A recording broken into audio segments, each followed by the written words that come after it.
Graça e paz, amados. Voltando aqui sobre o assunto a contemplação de Deus sobre a criação, parte 2. Então, abençoados, como nós já vimos no vídeo anterior, na parte 1, nós vimos que Deus nunca fez escolha. Deus nunca fez escolha. Deus não escolheu Judas Iscariote para o trair. Não. Se nós formos ter esse entendimento de ensinos equivocados, errôneos, nós vamos então estar afirmando e alegrando que há um Deus injusto, há um Deus monstruoso, há um Deus que faz preferência. Vamos aqui no livro de Romanos, capítulo 2, no verso 11. Romanos, capítulo 2, verso 11. E diz assim: porque para com Deus não há acepção de pessoas. Porque todos os que sem lei pecaram, já falando sobre o povo na lei, sem lei também perecerão. Então, os que não tinham lei não seriam condenados, porque não tinham lei, porque não era do povo hebreu. Então, já vê que Deus não escolheu aqui. Ele diz, os que sem lei pecaram, sem lei também perecerão. E todos que sobre a lei pecaram, pela lei serão julgados. Então, vemos aqui que não havia escolha. Lembra de Caim e Abel? O que Deus disse para Caim? Antes mesmo dele cometer o assassinato contra seu irmão. Caim, por que descaiu o teu semblante? Por que andas irado? Por que andas triste? Se fizeres o bem, não é certo que serás aceito? Porém, se fizeres o mal, eis que o pecado bate à porta, e cabe a ti dominá-lo. Então, o que Deus estava dizendo? Caim, se você fizer o bem agora, volta atrás, corrige o que você errou, essa forma de ofertar, corrige, que você vai ser aceito também. Eu vou te amar do mesmo jeito que Abel. Eu vou te olhar do mesmo jeito. Mas a forma que você me ofertou, Caim, ela está errada. É isso que Deus estava querendo dizer. Ela está errada, Caim. Sem reverência, sem uma expressão espiritual através do sangue, Caim. Então você sabe, Caim, seus pais te ensinaram que tem que ter expressão de sangue. Tem que ter reverência. Eu quero a primícia, Caim, eu mereço melhor. Ou você não entende isso? É isso que talvez Deus estava querendo dizer para ele. Se fizeres o bem, se fizer a oferta direita, não é certo que você vai ser olhado que nem Abel? Você está entendendo, amado? Deus não escolhe, Deus nunca escolheu. Quem determina a escolha de Deus é a posição do coração, é o coração do homem. Se o coração se torna perfeito diante de Deus, esse está diante dos olhos de Deus. Há um sorriso de Deus, há uma alegria no coração de Deus sobre esta pessoa. Quando Cristo veio obedecer os mandamentos de se sujeitar a ser batizado por João Batista, que era menor que ele, João Batista falou: eu aqui careço ser batizado por ti, e tu vens a mim? Jesus humildemente falou: deixa por agora, porque me convém cumprir toda a justiça, ou obedecer os mandamentos de meu Pai. Deixa por agora, me convém cumprir toda a justiça de meu Pai. E ele se deixou ser batizado, e quando ele cumpriu o mandamento, olha a voz de Deus do alto: este é o meu filho amado em quem eu tenho prazer. Olha, você está vendo? Obedecer a Deus, um coração obediente, é um coração em quem Deus tem prazer. Porém, um coração desobediente é um coração que tem a rejeição de Deus, aonde Deus não pode reinar. Infelizmente, fica vivendo as leis deste mundo, ao sofrimento desta vida, fica entregue, como diz a palavra, mais uma vez o irmão Paulo repete, fica entregue como a palavra humana que diz, o ditado humano, a Deus dará, a um Deus de esquecimento. Porque você fica entregue às leis deste mundo, e quem vive sobre as leis do mundo sofre as penalidades do mundo. Mas quando você se sujeita às leis de Deus, você está debaixo da mão de Deus, da proteção de Deus. Jesus falou, olha, assim como a galinha ajunta os pintinhos debaixo das suas asas, assim eu também tenho cuidado de vós. Ele falou ainda mais, eu digo para você, pode uma mãe se esquecer do seu filho a quem amamenta? E ele disse ainda, uma mãe que amamenta, primeiro, uma mãe que está amamentando, quando a criança tem vontade de comer, os peitos dói. É a chamada de que, é o sinal que a mãe tem, que o bico do peito começa a doer. Então a criança, ela sabe que a criança, o filho dela, está querendo comer. Ela pode estar lá na conchinchina, mas se ela teve filho, ela está amamentando, quando a criança está com fome, ela está lá com fome, então a mãe já começa a sentir o bico do peito doer. E então ela sabe, meu filho está acordado, meu filho está querendo mamar. Jesus falou, ainda que uma mãe a quem amamenta se esqueça do seu filho, isso é impossível, humanamente falando. Mas existe ser humano que é mau, né? Que ainda esquece. Mas o sinal vem, o sinal no peito dela vem. Ele disse, ainda que uma mãe que amamenta se esqueça do filho, eu jamais me esquecerei de vós. Se você está ligado ao seio do Pai, na obediência do Pai, olha, seu sofrimento, quando você começa a sofrer, quando bate a necessidade em você, necessidade financeira, necessidade emocional, do carinho, do aconchego de Deus, da paz de Deus no seu coração, da consolação do Espírito Santo, ainda que haja necessidade familiar, qualquer coisa que você sente, olha, o seio de Deus, o âmago de Deus sente, e ele vem te dar de mamar. É uma expressão um pouco grotesca, mas para que você entenda, Deus vem saciar a sua necessidade. Lembra que o apóstolo Paulo, ele disse que o Espírito intercede por nós com gemidos inexprimíveis? A palavra, ainda que não haja ainda pronunciado uma palavra, mas quando nós antes de abrirmos a nossa boca, o Espírito já intercede por nós com gemidos inexprimíveis. Ele está dentro de nós. E quando vem a necessidade, ele já sabe. Você está entendendo, amado? O canal Luzes da Graça vem trazer a nitidez da vontade do Pai. Do Pai para você. Você tem que entender o Pai, a vontade do nosso Deus. Não é esse Deus grotesco que tem sido ensinado, esse Deus carrasco, esse Deus que nem do Antigo Testamento é, porque ele não existiu, esse Deus que estão descrevendo aí, que é um Deus que mata, um Deus que já sentencia a pessoa para morrer, um Deus que já sentencia a pessoa para pecar, para ser filho da perdição. Não. Esse Deus que estão ensinando aí é um Deus deformado, é um Deus maligno, não é o nosso Deus criador. Irmão Paulo, mas você está equivocado. Mas lá em Isaías 45, vamos lá, vamos ter um entendimento. É esta alegação que eles fazem? Vamos lá, Isaías 45, é sobre esta alegação, simplesmente.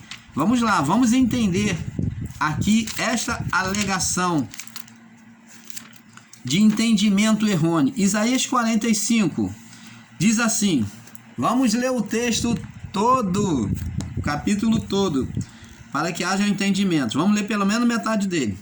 Diz assim, Isaías 45. Preste atenção para ter o entendimento perfeito. Assim diz o Senhor Deus ao seu ungido Ciro, a quem eu tomo pela mão direita, para bater as nações diante da tua face, e descingir os lombos dos reis, para abrir diante dele as portas não se fecharão. Eu irei diante de ti e endireitarei os caminhos tortuosos, e quebrarei as portas de bronze, e despedaçarei os ferrolhos de ferro. Dar-te-ei tesouros escondidos e as riquezas encobertas, para que saibas que eu sou o Senhor. Preste atenção.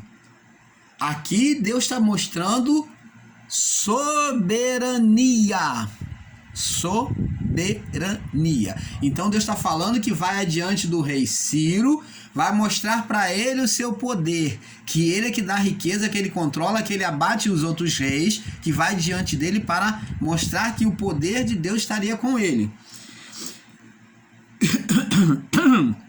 Dar-te-ei, verso 3, dar-te-ei os tesouros escondidos e as riquezas encobertas, para que saiba que eu sou o Senhor, o Deus de Israel, que chama pelo teu nome. Por amor do meu servo Jacó e de Israel, meu eleito, eu te chamei pelo teu nome. Pus o seu sobrenome, ainda que não me conheces. Então ele está dizendo, por causa dos meus servos, né, os seus pais, eu estou fazendo isto. Por isso que eu te chamei. Por amor ao meu nome, porque eu sou fiel, ando na minha própria palavra. Como eu tenho compromisso, eu assumi de abençoar a descendência, a geração, então eu vou cumprir em ti. Por causa que eu ando na minha própria palavra, por amor ao meu nome, eu sou um Deus perfeito. E diz aqui, ainda e pus sobrenome e teu sobrenome, ainda que não me conhece. Então Ciro não tinha o conhecimento perfeito de Deus. E diz no verso 5, eu sou o Senhor e não há outro além de mim. Presta atenção, de novo Deus falando, olha, existem vários outros deuses aí, mas o Senhor, o soberano sou eu. Eu sou o Senhor e não há outro além de mim, e fora de mim não há Deus, então só tem eu como Deus. É isso que Deus está falando para Ciro. Eu te cingirei, ainda que você não me conheça, para que saiba que desde o nascente, desde o poente, que fora de mim não há outro. Então você está vendo que o assunto aqui está sendo pautado em um só Deus, em não acreditar em qualquer outro. Só existe um Deus. Deus está falando que ele é soberano. Preste atenção. Olha, vamos seguir o entendimento. Deus está mostrando o tempo todo que ele é soberano. E eu pergunto a você, amado, Deus deixa de ser soberano se eu não obedeço a ele? Claro que não. Deus deixa de ser soberano se eu obedeço a ele? Claro que não. Então, nada do que se possa acontecer debaixo do sol ou nos céus vai retirar a soberania de Deus. Mas Deus está se mostrando para o rei Ciro aqui, para que ele não acredite nos outros deuses. Deus está mostrando para ele que vai se mostrar de braços fortes com ele, para mostrar o seu poder, que ele era o Senhor. E diz aqui, verso 6, para que saiba desde o nascente do sol e desde o poente, que fora de mim não há outro. Eu sou o Senhor e não há outro. Aí ele diz no verso 7, é o ponto aonde muitos entendimentos em graça, errôneo, tá? Equivocados, tomam isso daqui para descrever que Deus é que mata, que tudo é vontade dele. Diz aqui, eu formo a luz. Quem forma a luz? Deus. Ele não disse haja luz? E crio as trevas. Não havia trevas sobre a face do abismo? Então Deus domina tanto a luz quanto as trevas. Isso é fato. Ele é soberano. O tempo todo a palavra está falando sobre a soberania de Deus. Eu formo a luz e crio as trevas. Eu faço a paz e crio o mal. Epa! Vamos parar por aqui. Eu faço a paz e crio o mal. Deus é Ele que faz a paz? Sim. Ele que traz a paz, o sossego. Mas Ele também cria o mal. Ele levanta inimigos, como levantou lá no livro de Juízes, como levantou lá diante do povo de Israel, no deserto. Ele levantou várias situações, mas olha, preste atenção, aqui está mostrando soberania.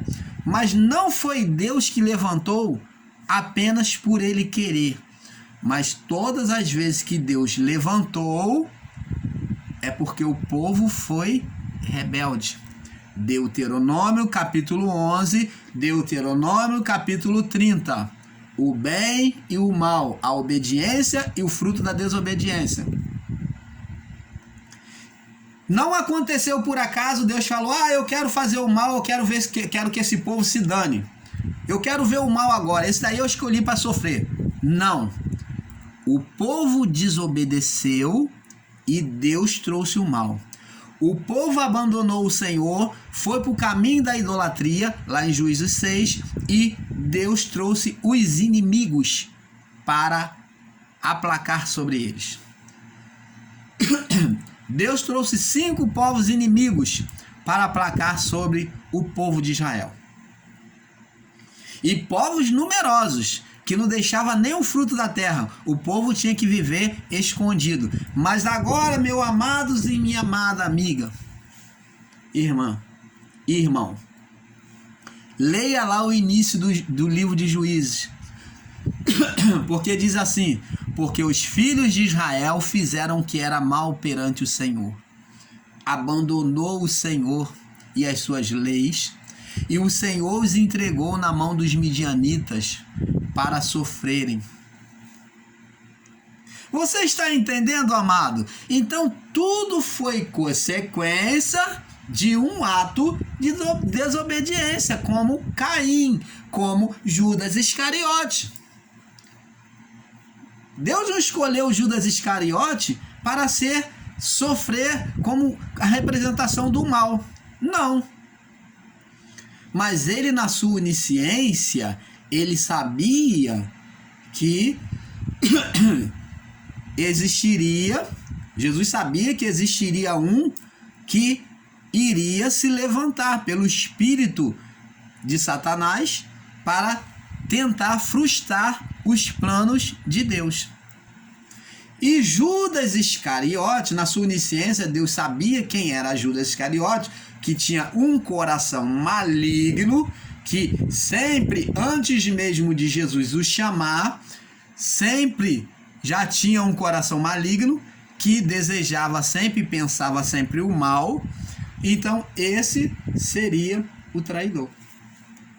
Tanto que Jesus deu a oportunidade de Judas se consertar na ceia. Ele falou, aquele a quem eu der o pão molhado, esse há de me trair. Vamos ver aqui. Judas Iscariote aqui, João capítulo 6, vamos lá, João capítulo 6, nós vamos voltar aqui em Isaías, tá? João capítulo 6, no verso, vamos ver, capítulo 6, verso 70 a 71. 70 a 71. Diz assim, aqui ó, 70 diz assim, não escolhi vós os 12, ele pergunta, não escolhi vós os 12, um de vós é um diabo, e isto dizia ele de Judas Iscariote, filho de Simão, porque este havia de entregar, sendo um dos 12. Então, o que Jesus falou? Um de vós é um diabo. Jesus estava dizendo que um de vós era carnal, que agia com a carnalidade no coração. Diabo significa manifestação da carne em oposição a Deus. Então Jesus estava falando, um de vós é carnal, um de vós ouve a carne, Um de vós vai fazer oposição à minha palavra, porque a carne faz oposição. Lembra que Paulo disse? Porque a luta, o espírito luta contra a carne e a carne contra o espírito.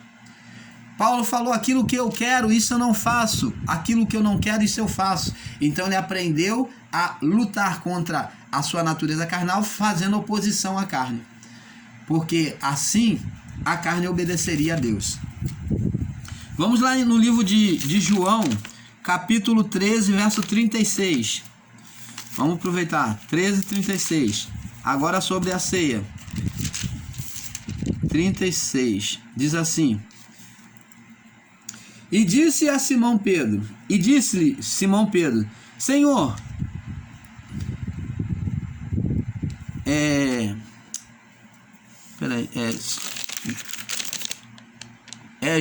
João 13, 36. 13, 36. Diz assim: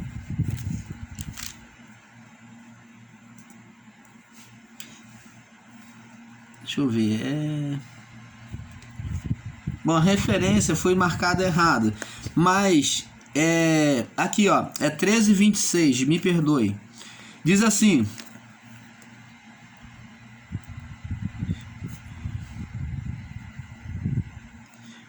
Vamos ler do início, do 21 em diante, para ter um entendimento perfeito. Diz assim: E tendo Jesus dito isso, turbou-se em espírito e afirmou, dizendo: em verdade vos digo que um de vós há de me trair. Falando de Judas Iscariote.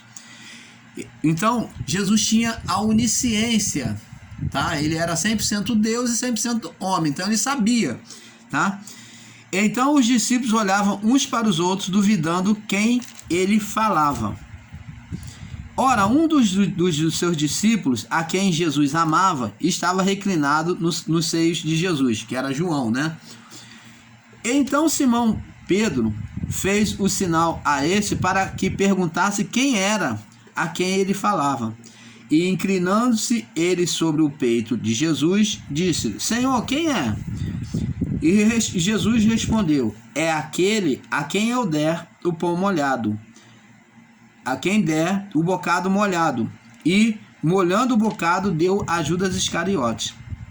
E após o bocado, entrou nele Satanás, e disse-lhe, pois Jesus: o que fazes depressa. Então o espírito daquela época, a qual Adão levantou sobre a criação, agora é o espírito mesmo, tá?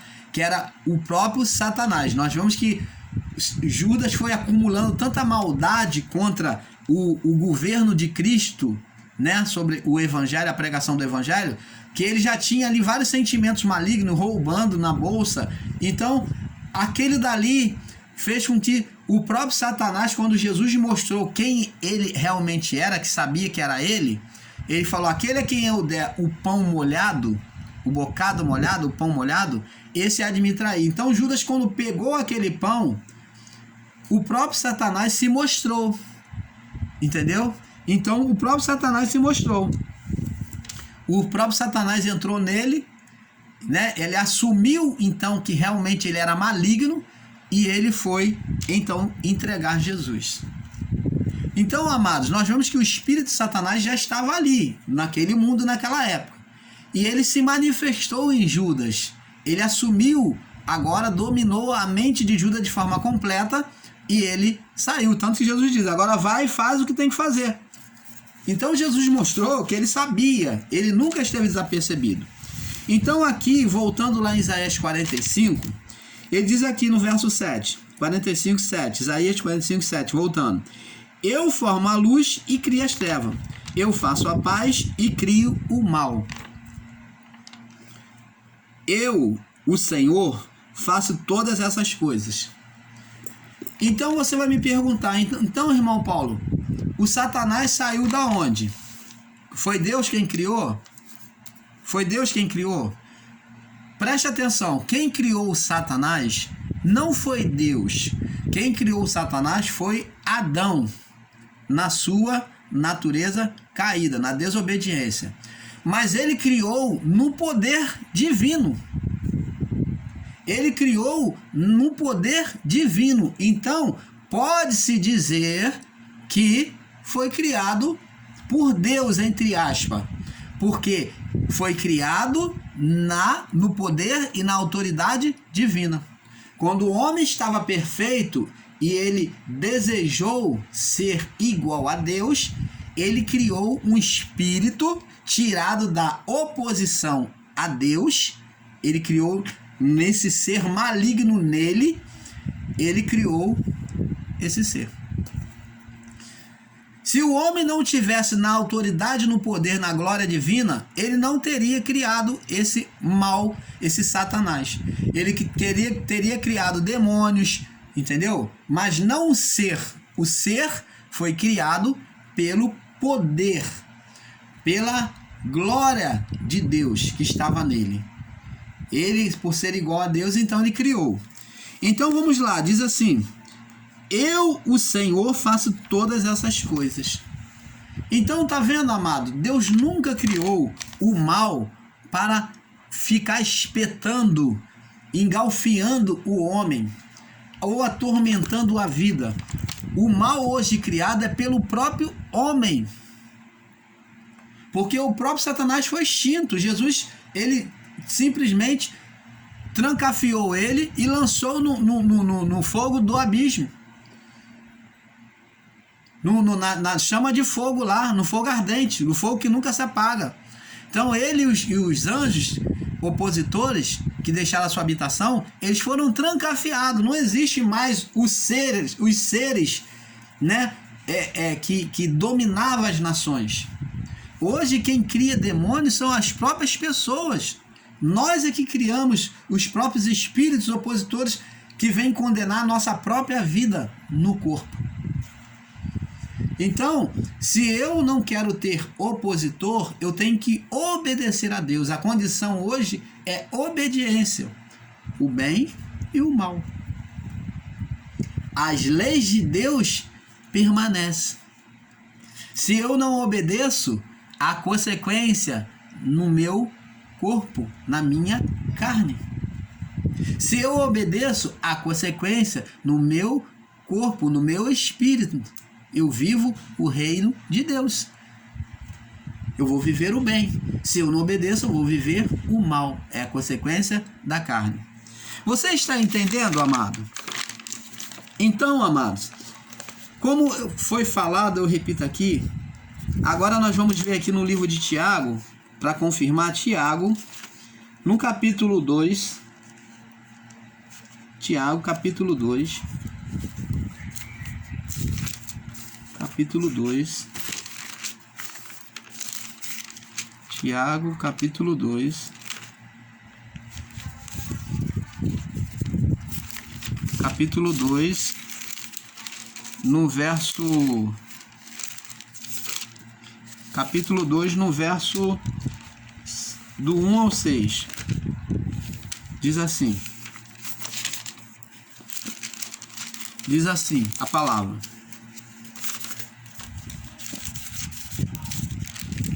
do 1 ao 6, diz assim: meus irmãos, não tenhais a fé de nosso Senhor Jesus Cristo, sendo Senhor da glória, em acepção de pessoas. Então está falando que a nossa fé não pode ser, a fé em Cristo não pode ser com acepção de pessoas. Porque se num vosso ajuntamento entrar algum homem com um anel de ouro no dedo, ou com trajes preciosos, e entrar também algum pobre com sórdido traje, e atentares para o que traz o traje precioso, e lhe disseres: assenta-te tu aqui em lugar de honra, e disseres ao pobre: tu fica aí em pé, ou assenta-te embaixo no meu estrado, porventura não fizeste distinção entre vós mesmos, e não vos fizeste juízos de maus pensamentos?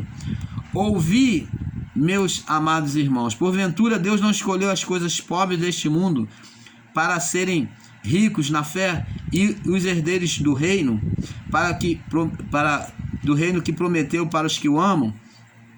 Mas vós desonraste o pobre. Porventura não vos oprimem os ricos e não vos arrastam aos tribunais? Porventura não blasfemam eles o bom nome sobre vós, que sobre vós foi invocado, todavia, se cumprirdes conforme as Escrituras, a lei real, amarás o teu próximo como a ti mesmo, fazes bem. Mas se fazeis acepção de pessoas, cometeis pecados e sois condenados pela lei como transgressores. Então, preste atenção. Deus não faz acepção de pessoas. Deus nunca escolheu um e rejeitou ao outro. Preste atenção. A pergunta é: irmão Paulo, o que é que está acontecendo nessa pandemia? Foi Deus? Não. Como o irmão Paulo já explicou em outros vídeos, essa pandemia é uma ação da malignidade do homem, de um homem querendo dominar os outros homens. Isso são vírus, forjados em laboratório, que por descontrole consequente ou inconsequentemente, porque eu particularmente, o irmão Paulo, creio que não foi inconsequente, mas foi já premeditado. Mas, enfim, nós não estamos aqui para falar das coisas desta vida. Mas que um homem com malignidade tentando dominar o outro homem, que isso sempre houve desde a criação. Então, que Deus simplesmente não se mete, Deus não altera a natureza. Preste atenção, Deus, quando criou todas as coisas, está escrito lá no livro de Gênesis, viu Deus que era bom. A natureza que Deus fez foi perfeita. A criação de Deus, tudo passou pelos olhos meticulosos de Deus, que são mais perfeitos do que os olhos humanos. É incomparável os olhos de Deus. E se Deus criou tudo perfeito, Deus não interfere na criação. Vamos ver. Existia um homem, eu não vou aqui trazer a referência não, mas você pode procurar na sua Bíblia. Existia um homem que Deus havia sentenciado, que foi o profeta, que foi Ezequias, sacerdote Ezequias, que foi sacerdote de Deus durante muito tempo. E então Deus manda o profeta Isaías ir lá e profetizar para ele, dizendo o seguinte: Isaías, vai lá, profeta, e profetiza para Ezequias, o sacerdote, para ele pôr em ordem a sua casa, porque ele morrerá e não viverá. Preste atenção, amados e abençoados. Deus já havia sentenciado Ezequias a morrer. Ele não só falou que ele iria morrer, mas ele diz: manda ele pôr em ordem, porque ele morrerá e não mais viverá. Então Deus disse a palavra morrer por 2 vezes. É como Jesus falava, em verdade, o povo hebreu, o povo judeu, quando eles queriam afirmar uma verdade absoluta, eles afirmavam em verdade, ou então eles falavam a palavra 2 vezes para afirmar uma verdade absoluta. Então Deus falou para o profeta: olha, vai lá e diz para ele que ele morrerá, para ele pôr em ordem a casa, porque ele morrerá e não mais viverá. Então não havia ressurreição. Eu pergunto você, a palavra de Deus é absoluta ou não? A palavra de Deus volta atrás ou não? Não. Mas preste atenção, amados e abençoados. Assim como a palavra de Deus não volta atrás, Deus, ele anda dentro dos seus próprios caminhos, dentro das suas próprias palavras, como nós vimos lá no livro de Deuteronômio. Ele vela pelas suas palavras para que ela se cumpra. Ele vela, ele fica atento às suas palavras para que ela se cumpra, para que nada falte, venha passar atrás. Quando o profeta chegou e disse para ele pôr em ordem a casa, que ele iria morrer e não mais viveria, O que Ezequias fez? Ezequias chegou diante do altar de Deus e começou a clamar a Deus e falou, chorando e falou, Senhor, lembra-te de que toda a minha vida busquei viver diante de ti com integridade de espírito, amando ao Senhor, andando nos teus caminhos. Lembra-te de mim, Senhor, de que eu andei. Lembra de que eu fiz conforme a tua palavra, busquei agradar a ti. Por favor, me acrescenta mais alguns anos. No mesmo tempo, quando o profeta entra no templo, dá a notícia, e quando o profeta vem saindo do templo, ele já vem saindo, já está à porta de sair da cidade, aonde ele levou a notícia a Ezequias. Enquanto Ezequias estava orando ali, ao mesmo tempo que o profeta já estava saindo, Deus falou, Isaías, volta lá e fala a Ezequias, o meu servo, que ele vai viver mais 15 anos. Então Deus foi lá e acrescentou mais 15 anos de vida a Ezequias. Por que Deus voltou atrás na sua palavra? Porque se Deus não cumprisse, não ouvisse a Ezequias, que estava correto, obedecendo segundo a palavra, que Deus vela pela sua palavra para que ela se cumpra, Deus seria injusto consigo mesmo. E Deus não deixou de cumprir a palavra. Quando ele não retirou a palavra de morte, mas ele simplesmente prevaleceu a palavra absoluta, que era a verdade, que Ezequias realmente obedecia a ele. E ele se compadeceu de Ezequias e acrescentou mais 15 anos.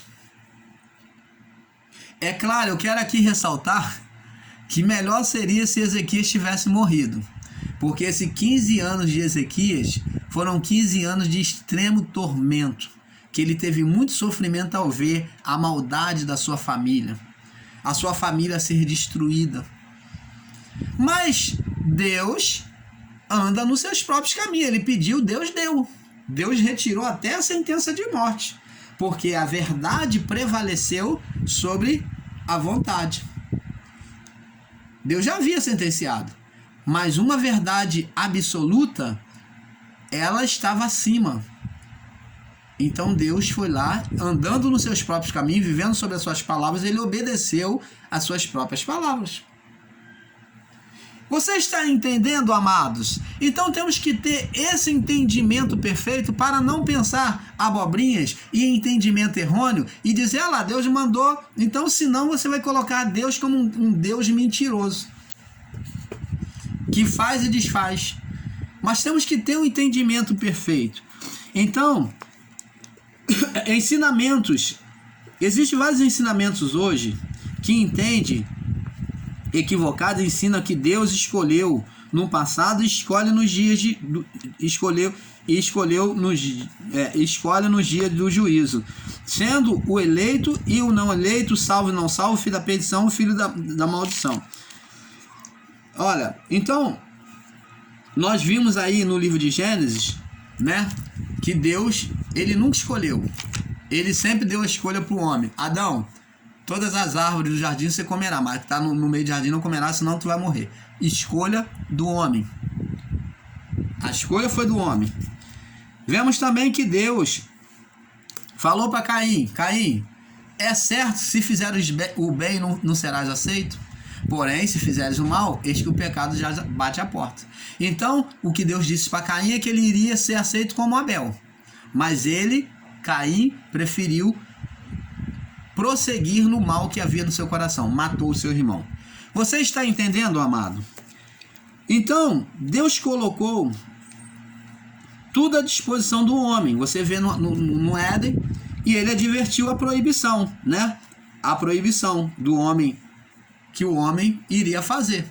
Então, a soberania de Deus, descrita lá em Isaías 45, não descreve no sentido literal que o homem não tem que agir.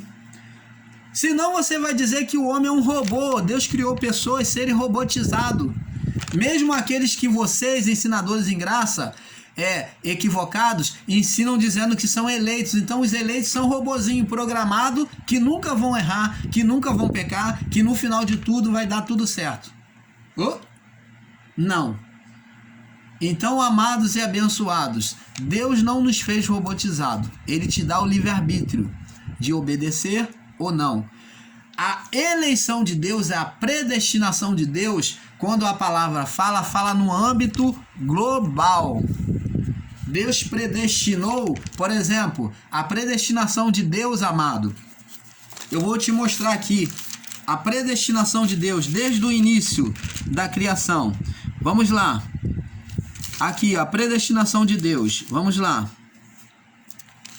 Diz aqui, Gênesis capítulo 3, verso 7. E então foram abertos os olhos de ambos, e conheceram que estavam nus, e coseram folhas de figueira, e fizeram para si aventais. E ouviram a voz do Senhor que passeava no jardim, pela viração do dia, esconderam-se, Adão e a sua mulher, da presença do Senhor, entre as árvores do jardim. Chamou o Senhor Deus Adão e disse: Onde estás? Ele lhe disse: Ouvi a tua voz soar no jardim e temi porque estava nu e escondi-me. E Deus disse: Quem te mostrou que estava nu? Comeste da árvore que te ordenei que não comesse? Agora vamos ler aqui no verso 3, capítulo 20.